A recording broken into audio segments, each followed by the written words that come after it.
आगे आया, उन्होंने कहा हम तुम्हारा सपना पूरा करेंगे और उनको एक बड़े सुंदर सुंदर ब्रोचर बना के दिए। उसमें कहीं फॉरेन कंट्रीज के प्रोजेक्ट की फोटो भी छाप दी कि आपका मकान जब बनेगा ऐसा होगा। हम ये कहते हैं कि एक सपना दिखाया गया था, we had purchase the dream houses, और वो ड्रीम हाउसेज जो हैं आज की तारीख में ड्रीम हाउसेज नहीं, they have become our nightmare. हमारा पैसा भी चला गया और मकान का कोई पता नहीं। किसी बिल्डिंग में स्ट्रक्चर खड़ा है, किसी में 1 मंजिल खड़ी है, किसी में 4 मंजिल खड़ी है, लेकिन कहीं भी मकान नहीं बना।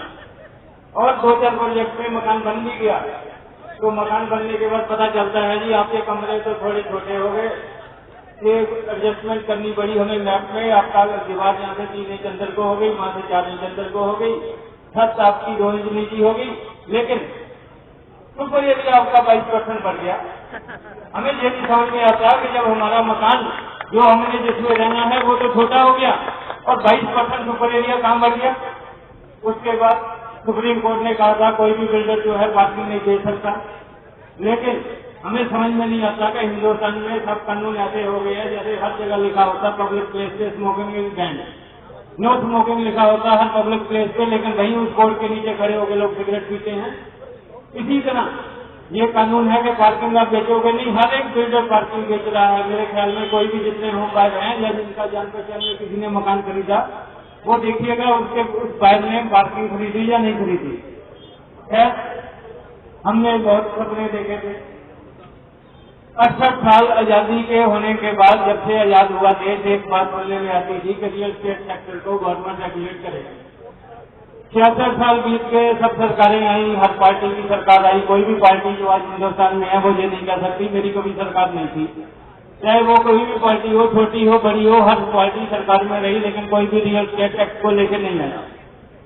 आखिरकार हाउसिंग मिनिस्टर अजय मार्कंडी ने उस काम को पूरा करने का प्रयास करा। उन्होंने एक रियल एस्टेट रेगुलेटरी एक्ट लाया, लेकिन वो एक्ट जो था राज्यसभा में करा गया क्योंकि पार्लियामेंट का सेशन खत्म होने वाला था, पार्लियामेंट की टर्म खत्म थी, तो उन्होंने राज्यसभा में एक्ट को जल्दी से इंट्रोड्यूस कर दिया।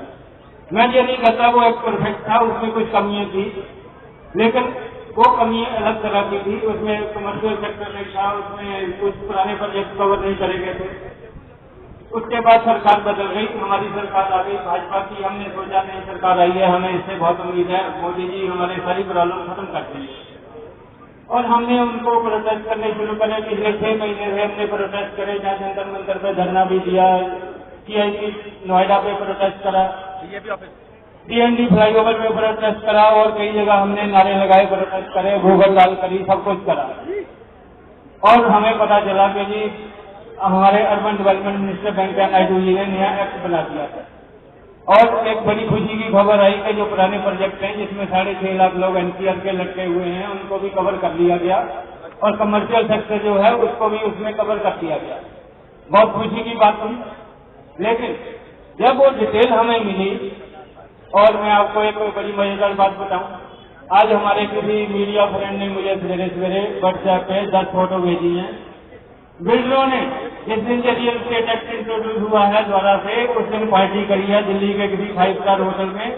उस होटल की पार्टी की फोटो आई है मेरे पास, और उसमें नोएडा अथॉरिटी के CEO पार्टिसिपेट कर रहे हैं। वो सब पार्टी बना रहे हैं कि अब रियल एस्टेट एक्ट आ रहा है।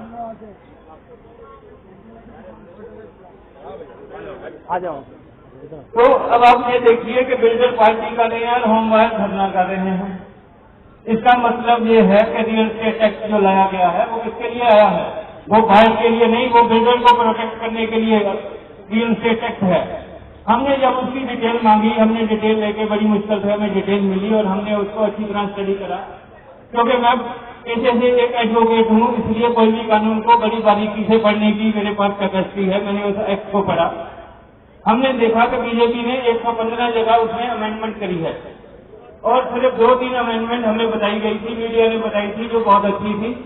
उन 2-3 को छोड़ के बाकी सारी की सारी अमेंडमेंट जो है वो या तो अननेसेसरी है, जो बहुत खराब है। पूरा माइन्यूटली हमने मैक्सिमम एडजस्टमेंट करने के बाद इस नतीजे पे पहुंचे कि उसमें से 19 अमेंडमेंट ऐसी हैं जिनको हम किसी भी हालत में बर्दाश्त नहीं कर सकते।